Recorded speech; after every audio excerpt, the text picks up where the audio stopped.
Okay, so picture this. Darren is in the middle of a war room, arms crossed, laughing about legacy config files like it's some joke. And Ava, she's just there, quiet, sipping this lukewarm coffee like nothing's happening, but the room completely frozen. And here's the thing, that tiny insult, it's sitting on top of something way bigger, way more dangerous than anyone in that room realizes yet. Okay, so week 4, this is where Darren kind of really settles into the room like he owns it. There's this war room set up, right big table, screens everywhere, 10 engineers just kind of standing there half frozen, half pretending they're not frozen. And Darren's in the middle of it, arms crossed, laughing about legacy config files like it's the funniest thing he's heard all week. He actually says it out loud, like it's a joke everyone's supposed to get.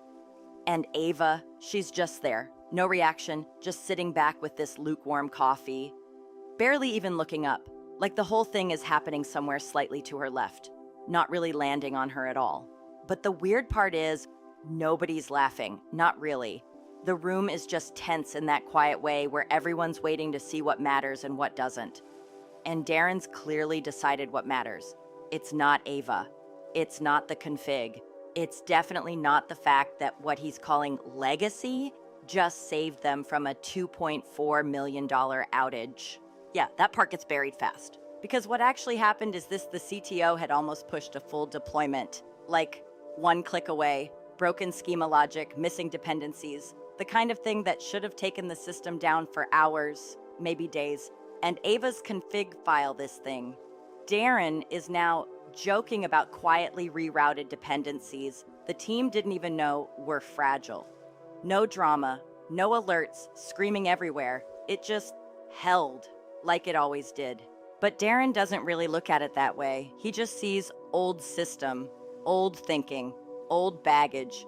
And he says it like it's obvious, like everyone should already be moving past it. Ava doesn't correct him. She doesn't even shift in her seat. She just nods once, small, like she's acknowledging something that doesn't need her emotional energy. That's kind of her whole thing in these moments. Not resistance, not agreement, just distance. And the engineers, they're watching all of this happen in real time, trying to figure out which version of reality they're supposed to commit to. Because technically, the system is still standing because of what she built. But socially, politically, the room is already rewriting the story. And Darren is good at that, really good. He starts talking about velocity, about leaning into faster cycles, about not being held back by what he calls historical scaffolding. And you can kind of feel the narrative shift happening in real time. Like the room is being edited while you're still inside it. By the time investors start getting looped into these discussions, it's already taking shape, not as chaos, but as confidence. Darren in slides, Darren on calls, Darren explaining how the team is streamlining execution, and nobody in those rooms is really asking where the foundation came from. They just want to know if it scales. Ava is barely mentioned, if at all. And then week 5 hits. Champagne slide decks. That's literally what it feels like. Darren on a bar stool at some internal celebration, talking about velocity like it's a personality trait, leaning into it, owning it, people laughing at the right moments. Because that's what you do in those rooms. You laugh when the energy tells you to. Ava doesn't go. She's not there. She's actually somewhere else entirely, fixing the build server because one of Darren's hand-picked architects accidentally nuked a permission tree, trying to impress investors with real-time CI/CD stats, and it breaks everything, like everything. And she just fixes it, remotely, quietly, while feeding her cat and, at the same time, reordering ibuprofen at 2:13 a.m., like it's just another thing in the list of things that have to be held together. No one sees that part. Of course they don't. What they see is Darren talking about innovation. What they don't see is Ava making sure the system doesn't fall over while he's doing it. And somewhere around this time, she starts noticing something kind of strange. She's counting things, not out loud, just in her head. How many times Darren says innovative in a public setting versus how many lines of code he's actually read. And it's not even close. It's not even in the same universe. The ratio, if you could call it that, is something like 50 to 0. 50 times talking, 0 times actually reading. And the funny thing is, she doesn't even seem angry about it. It's more like observation, like she's tracking weather patterns that everyone else is pretending aren't there. Because before all of this, before Darren, she'd already spent 6 years leading the back-end team. Not flashy, not loud, no keynotes, no stage moments, just systems, endpoints, cron jobs, autoscalers that saved the company every time traffic spiked and nobody else was watching closely enough. She was the kind of presence people only noticed when something didn't break. And now she's in this weird space where she's still doing the same job, still holding the same weight, but the story around her has started to erase her name from it. That's what Darren's reign feels like in these early weeks. Not a takeover in a dramatic sense, more like a slow rewriting, a quiet assumption that the past is optional. And Ava just keeps watching it happen. Still calm, still detached, still sipping coffee like none of it is sharp enough to cut into her yet. But the system knows, even if the room doesn't. If you rewind a bit before Darren ever showed up, Ava wasn't invisible because she lacked importance. It was the opposite. She was invisible because everything important already had her fingerprints on it. And that's kind of the weird irony of it. For years, she wasn't the person in the meetings talking the loudest or pitching the biggest ideas. She was the one making sure those ideas didn't collapse the second they hit production. Back-end systems, infrastructure, the parts of the company nobody really celebrates because, honestly, they only notice them when they fail. Ava was the person making sure they didn't fail, and not just in calm periods, in crisis moments too, like those days when traffic would spike out of nowhere during launch cycles, when dashboards would turn red and everyone else would scramble into panic mode. She was the one quietly stepping in, patching systems midstream, stabilizing load balancers, rerouting failures before they turned into headlines, no speeches, no announcements, just fixing it. And sometimes it wasn't even during working hours. There were nights where the rest of the company had already logged off, and she was still there, staring at logs, tracing issues line by line, holding things together while everyone else slept. Not because anyone asked her to, because if she didn't, it would break.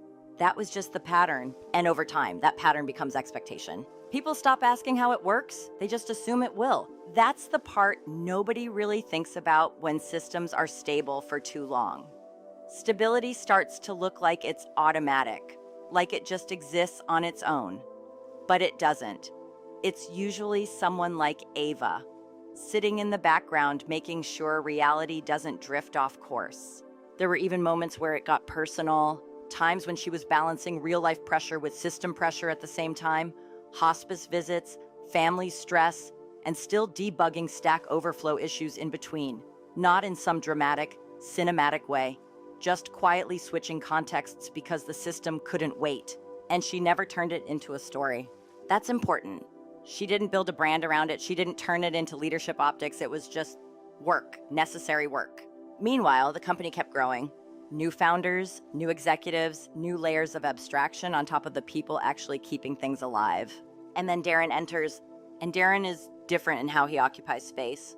He's not interested in invisible systems. He's interested in visible momentum, slides, words like innovation, velocity, transformation, things that sound like movement even when you zoom in and realize not much is actually changing underneath.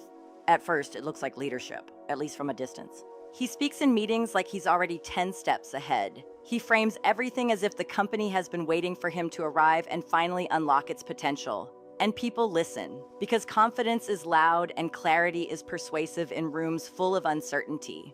But what starts happening, slowly, is a kind of reshaping, not of the system itself, at least not immediately, but of who gets to talk about the system.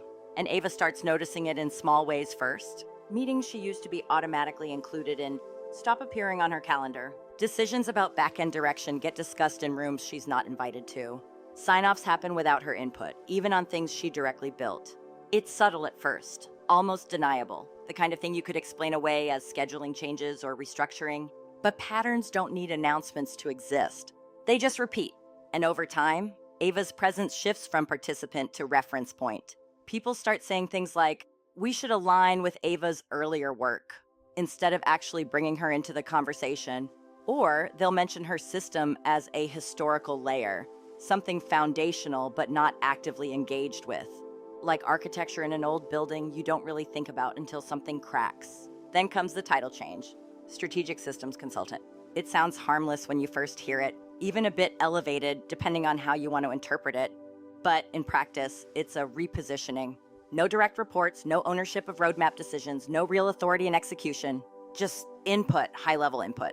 That phrase gets used a lot, high level, as if the details she spent years mastering are now somehow beneath her, and she notices that too. Not with outrage, not immediately, more like quiet recognition, because she understands what it means when someone tells you to stay out of the weeds in a system that is entirely made of weeds.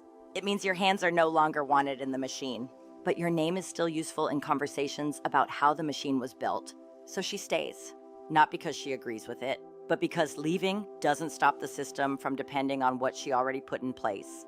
And that's the contradiction she lives in for a while. Darren talks about moving faster, about removing friction, about streamlining execution, and on the surface, that sounds like progress. But underneath, it also means fewer people checking the foundations.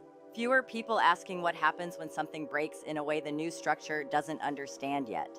And Ava, she knows exactly what happens, because she's been the person called when it already broke. But now, she's not always in that call anymore. She finds out after the fact, or not at all. And that's probably the quietest kind of displacement, not being removed, just being bypassed. Even her presence in the org starts to feel different. Like she's still there, but slightly out of phase with how decisions are actually made. And Darren doesn't really frame it as exclusion. He frames it as optimization. He calls it team restructuring, role clarity, strategic alignment, words that sound clean enough to not feel aggressive, but still result in the same thing. Less Ava in the rooms where Ava's work is being discussed. More people talking about systems she built as if they are abstract assets rather than ongoing responsibilities. And through all of this, she doesn't react loudly. That's important too. She doesn't challenge every meeting invite that disappears. She doesn't escalate every decision that bypasses her. She just observes. Because by this point, she already understands something most people in the room don't. Systems don't care who gets credit for them. They only care whether they're maintained. And she can see very clearly who is still maintaining them, even if nobody is saying it out loud anymore. So this is where things start to shift in a quieter, more technical way. The kind of shift most people don't even notice until it's already locked in. Hydra starts showing up everywhere. At first, it's just internal mentions. Then it becomes slide decks. Then suddenly it's the thing Darren is talking about in meetings like it came out of nowhere, fully formed, like some kind of breakthrough that just happened. And he talks about it with confidence, like he built the foundation himself, like it was his architecture. But for Ava, it doesn't feel new at all. It feels familiar, too familiar. Because what he's calling Hydra sits directly on top of systems she designed years ago. Not just loosely inspired, not just adjacent ideas. We're talking about structural alignment, core logic patterns, the kind of things you recognize immediately when you've been the one maintaining them at 3 a.m. while everyone else was asleep. And she notices something else too. The language around it is changing, subtly. Carefully, words like legacy influence start getting removed from internal docs. References to earlier architecture get softened, reframed, rebranded as if the system evolved in isolation. And Ava, she doesn't react loudly to any of it. She just starts looking closer. Because this is the point where experience kicks in more than emotion. And what she finds is a document trail that wasn't supposed to be obvious, but also wasn't exactly hidden properly either. It starts with an updated NDA packet. One of those routine compliance refresh emails that get sent around without much attention. Most people would sign it, archive it, move on. But Ava reads it, all of it, slowly, carefully.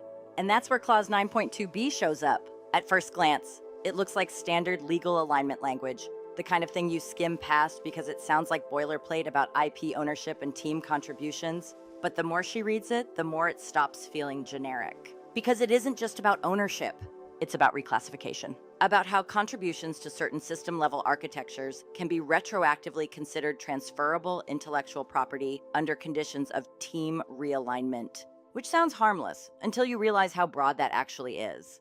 It essentially creates a path for anything built collaboratively or even just maintained within the system to be reattributed. And the timing of it lines up a little too neatly with Hydra's rollout. So she doesn't rush. She doesn't confront anyone. She just starts documenting. Because that's always been her default mode in moments like this.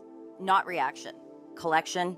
She opens a folder on her personal drive and names it something neutral at first. Nothing dramatic, just structure. Something that won't draw attention if someone glances at it. Then she starts pulling everything together: old architecture diagrams, system design notes, version histories from internal repos, Slack threads where decisions were actually made, not the polished summaries that made it into official documentation later. And timestamps, always timestamps. Because in her world, timestamps matter more than opinions.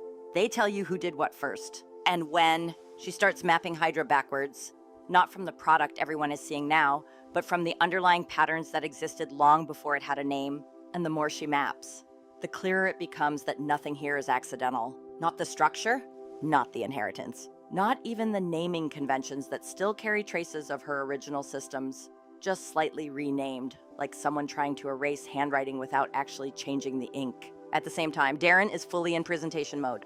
He's talking about Hydra as if it's a clean slate moment for the company, as if the past has been optimized out of existence. He's standing in front of investors, explaining scalability, modular design, distributed logic, all the right words in all the right order. And people are buying it because it sounds clean, it sounds intentional. And in those rooms, that's usually enough. But Ava's not listening to the story. She's watching the structure underneath it, and it doesn't match. Not even close. So while all of this is happening publicly, she starts something else privately. No announcement, no confrontation. Just a name registered quietly through a Delaware LLC structure. Obsidian Torch Holdings, nondescript on purpose. No public footprint, no attention drawn, just a container. Because she knows what's coming, even if nobody else does yet. And inside that container, she begins formally organizing what she already has proof of: original architecture, documented evolution, and ownership lineage tied back through every major system Hydra now depends on. It's not emotional for her.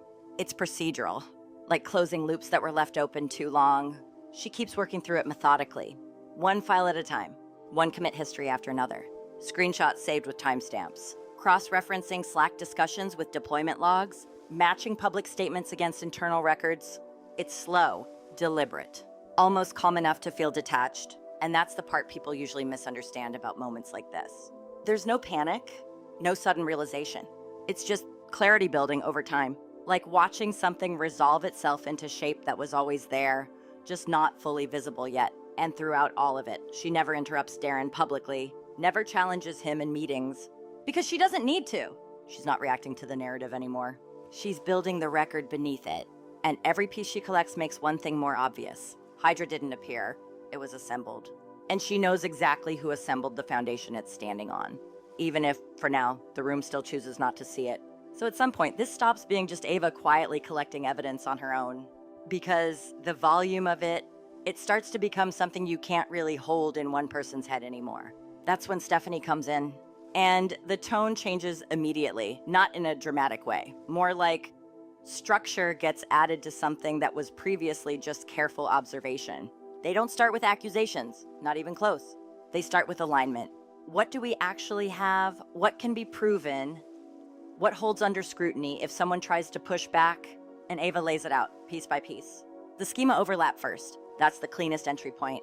Because once you line up Hydra's architecture against Ava's earlier system designs, it stops being subjective really quickly. It's not a vibe, it's not a similarity. It's structural repetition. Same routing logic patterns, same dependency flow decisions, same internal service communication design that Ava had documented years earlier during core backend scaling phases. Stephanie doesn't rush past that part. She slows down, rechecks it, then goes back again. Because lawyers don't really trust intuition at this stage. They trust repeatability. And this keeps repeating. Then they move into version logs. This is where it starts to get more concrete. Git history, commit traces, branch evolution timelines. Ava has everything organized already, which honestly surprises Stephanie a little less each time she opens a new folder. There are commits showing original architecture design patterns from years before Darren even entered the company. Then there are later commits, where Hydra's new system begins to mirror those structures almost line for line. Not identical in naming, of course. That would be too easy. But functionally, almost indistinguishable. And Stephanie just sits with that for a second, not reacting emotionally, just absorbing it, because this is where the case starts shifting from interesting to serious. Then comes Slack, which is always messy, but in this case, it's actually helpful. Internal conversations where design decisions were explicitly attributed to Ava at the time they were made. Messages discussing trade-offs she proposed, Threads where she flagged risks that later show up as production issues Darren's team solved in Hydra. Except now, those same solutions are being presented externally as original innovations. Stephanie starts tagging everything, timestamping, cross-referencing with deployment records. And she doesn't say much during this part, just occasional clarifying questions, very controlled. Because she's not trying to build a story, she's building a structure that can survive challenge. Then they move to investor materials. This is where Darren's confidence starts working against him, because he's been very public, very consistent. And consistency, when it's wrong, becomes evidence. There are pitch decks, recorded talks, podcast interviews, statements where Darren describes Hydra as fully ground-up rebuilt, clean slate engineering, no legacy dependency. Stephanie flags those immediately, because now you have a direct contradiction forming between public narrative and internal technical lineage. And that's not just a disagreement, that's exposure. Ava doesn't interrupt while Stephanie is going through it. She just watches the process unfold, like someone who already knows where every piece will land, but is still letting it be verified step by step. Then comes the critical moment. Stephanie pulls up clause 9.2b again. The same IP language Ava had flagged earlier, but now it's not isolated anymore. It's sitting inside a full system of supporting evidence, version history, internal attribution, design documentation, public misstatements, and Stephanie leans back slightly, like she's recalibrating her understanding of the whole case in real time, because this is the point where it becomes clear this isn't a partial overlap situation. It's not ambiguity, it's traceable continuity. She finally says it out loud, calm, almost understated. This is airtight, not emotional, not excited, just factual. And that matters more than anything else. Because in legal terms, airtight doesn't mean aggressive, it means survivable under scrutiny. Ava finally speaks at that point, but only briefly. Not to explain, just to confirm. I didn't want interpretation, I wanted traceability. And Stephanie nods, like that's exactly what she's been given. From there, the shift happens, not suddenly, but clearly. The process moves from documentation into structured legal framing. Now it's about how to present it, how to sequence it, how to make sure nothing gets dismissed as coincidence or coincidence by scale. Stephanie starts drafting how each layer will be introduced. Schema overlap first, because it anchors technical equivalence. Then version logs, because they establish chronology. Then Slack threads, because they establish intent and attribution. Then investor statements, because they establish contradiction under public claim. And finally, the IP clause, because that ties everything back into enforceable legal structure. Ava doesn't need to push any of it. She already did the hardest part. She preserved everything in a way that doesn't require persuasion, just presentation. And Stephanie notices that too. At one point, she actually pauses and says something like, almost quietly, you didn't build a case, you preserved one. And that distinction matters, because building implies interpretation, preserving implies inevitability. By the time they're done mapping everything out, there's a different kind of tension in the room, not panic, not urgency. Just the awareness that the outcome isn't really about discovery anymore. It's about timing, because everything needed to establish ownership, attribution, and misrepresentation is already there. It's just waiting for the moment it gets formally assembled into something that can't be ignored. And Ava, she doesn't look relieved. She doesn't look angry either. It's more like someone watching a system finally resolve into a state it was always trending toward. Quiet, precise. Already decided, just not yet announced. So the conference room, it doesn't even feel like a battlefield at first. It feels like a closing meeting. You've got this long glass table, city light coming through the windows, everything too clean, too expensive, too calm for what's about to happen. Darren is already in motion when it starts. He's mid-pitch, talking about Hydra like it's inevitable, like the next funding round is just a formality. He's got that rhythm going, buzzwords, momentum language, that controlled confidence that usually works in rooms like this. Investors are nodding, not enthusiastically, just enough.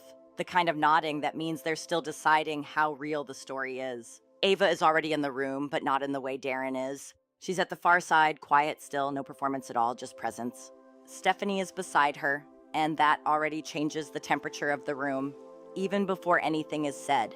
Because legal people don't enter rooms like this unless something has already shifted underneath. And Darren notices it eventually. Not immediately. At first, he keeps talking. Then Stephanie moves. No announcement, no dramatic interruption. Just a simple action. She slides an envelope across the table. It's smooth wood, soft sound, almost too subtle for how heavy it feels in the room. It lands in front of Darren, and for a second, nobody reacts. Like the room is waiting to see if it was real. Darren looks down at it. still trying to stay in his flow. He actually gives a small half smile like this is just paperwork. Then he opens it, and that's where the shift starts.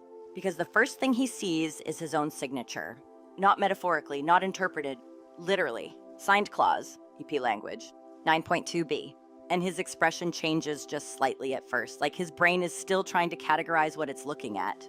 Stephanie doesn't wait for him to catch up. She starts speaking immediately, calm, precise. This includes executed IP transfer language under mutual signature. Clause 9.2b governs reversionary control in cases of misattributed or derivative deployment of covered architecture. She pauses just long enough for that to land, then continues. The system known as Hydra contains structurally identical implementations of architecture, authored by Ms. Ramirez prior to organizational separation. That's the first time Ava's name is said out loud in that tone. Not as background, not as reference, as origin. A couple of investors shift in their seats. Not dramatically, just enough to show attention has changed direction. Darren interrupts. At first it's controlled. This is not accurate. Hydra is a ground-up system. We rebuilt. Stephanie cuts in, not louder. Just cleaner. No. One word. That's it. And it lands harder than anything else so far. She places another document on the table. Comparison matrix. Schema alignment. Original architecture versus production Hydra deployment. Side by side. Color-coded. Version referenced. Time-stamped. And now the room is no longer listening to Darren's narrative. They're looking at structure. One of the VCs older, quiet. The kind who doesn't speak unless necessary leans forward. He doesn't ask Darren. He asks Stephanie. How complete is this mapping? Stephanie doesn't hesitate. Complete enough to establish lineage without interpretation. That phrase hits differently because it removes opinion from the equation. It turns everything into traceability. Darren tries again. His voice is sharper now. This is being taken out of context. Systems evolve. That doesn't mean ownership. And then Stephanie places the next set of documents down. Slack threads, internal design discussions, time-stamped commits. And suddenly, it's not about one clause anymore. It's about continuity. Ava's work isn't being claimed through argument. It's being reconstructed through record.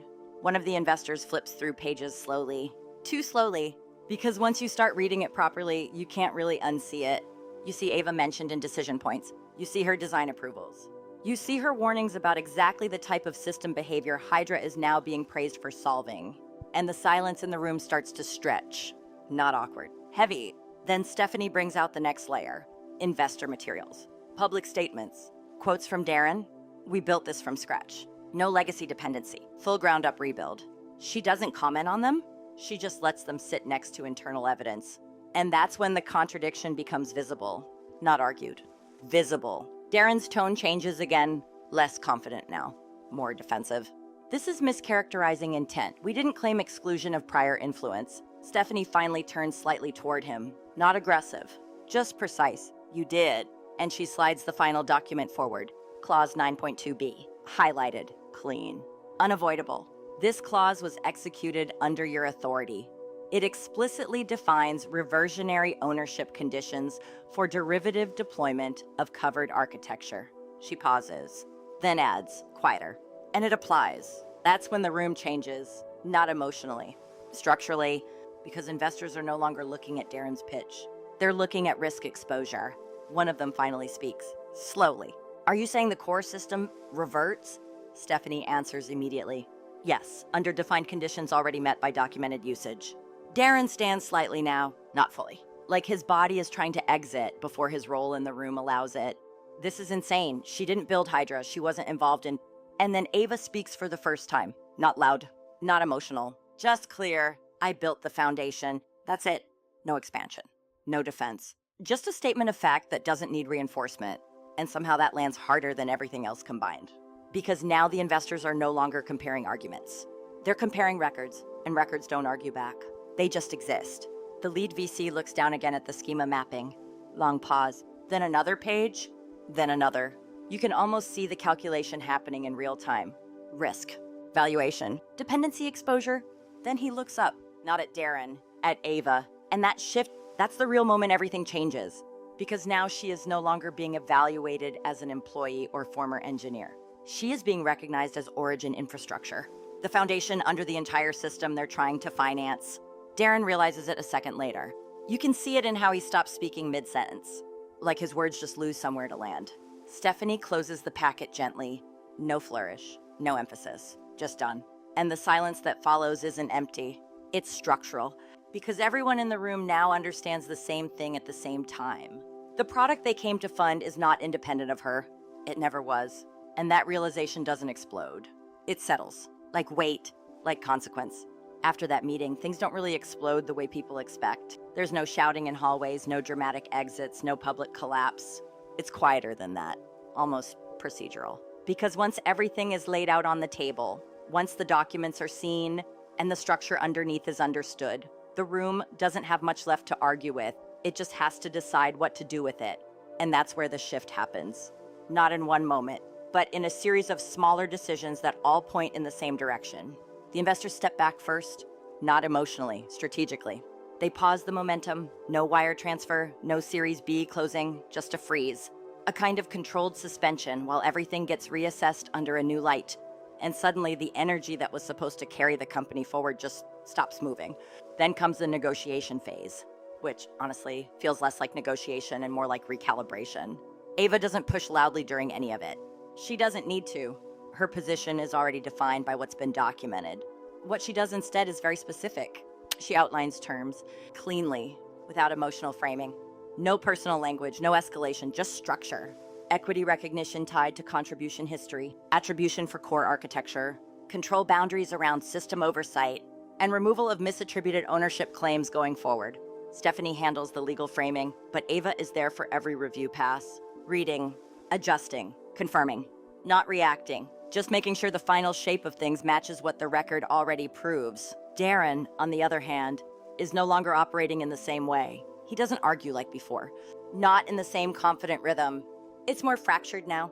Short responses, slower turns in conversation, less certainty in how he frames things. At some point, the language shifts from ownership to contribution, from control to collaboration, from direction to involvement. You can feel the adjustment happening in real time, not because anyone forces it, but because the structure underneath the company no longer supports the version of the story he was telling. Eventually, the agreement takes shape. It's not framed as victory by anyone in the room. No one uses that word. It's framed as resolution, a structured settlement of equity and attribution that reflects documented contributions and restores alignment between record and ownership. That's how it gets written. Carefully, legally, almost neutrally. But what it means is simple enough. Ava's role is no longer abstracted away, it's recognized, formally. And the system that had been operating under a rewritten narrative now has to acknowledge its original architecture. Darren's position changes too. Not in a dramatic firing sense, not publicly removed or anything like that. It's quieter. He steps back from product oversight. That's the language used. Steps back, which is a very controlled way of saying he's no longer steering the part of the system he once claimed full ownership over. It's presented internally as alignment during resolution, externally as governance clarity, but functionally it's a shift in control. And everyone in the room understands that, even if no one says it directly. There's a moment after everything is agreed in principle, where papers are finally placed in front of Ava. Final versions, clean copies, structured language, and she reads them slowly. Not because she doubts them, but because she always reads everything to the end. That hasn't changed. She signs when it's done. No hesitation. No emphasis, just a steady hand and a single line of acceptance that finalizes what was already structurally inevitable. There's no reaction in the room when she signs. No applause. No visible shift. Just a sense of completion. Like a system reaching a stable state after a long period of imbalance. And then the meeting ends. People stand, chairs move. Conversations restart in quieter tones that aren't really about what just happened, but about what happens next. Ava doesn't stay for any of that. She doesn't linger in the space. She gathers nothing dramatic, no speech, no final statement, just her presence, which has already said everything it needed to. She leaves the room the same way she entered it, quietly, without drawing attention. But this time, the difference is that the room notices her absence more than her arrival. Because now they understand what filled the space while she was there. Outside, nothing looks different immediately. The building is still the same. The day continues. People move on to other meetings, other calls, other decisions. But something fundamental has already been resolved. Not loudly, not publicly, just structurally. And Ava, walking away from it, doesn't look like someone who has won something in the traditional sense. There's no expression of triumph, no visible satisfaction, just a kind of settled clarity. like a long equation finally balanced. And maybe that's the closest thing to closure here. Not the removal of conflict, but the correction of attribution. Everything else is just noise that follows it. And I guess what sticks with you after all of this is how things built in silence don't really stay silent forever. Systems, code, decisions, they all leave traces. Even when people try to rewrite the story around them, eventually, the record speaks louder than the narrative. If you found this interesting, you can like and subscribe for more stories like this. And yeah, sometimes the truth just waits its turn.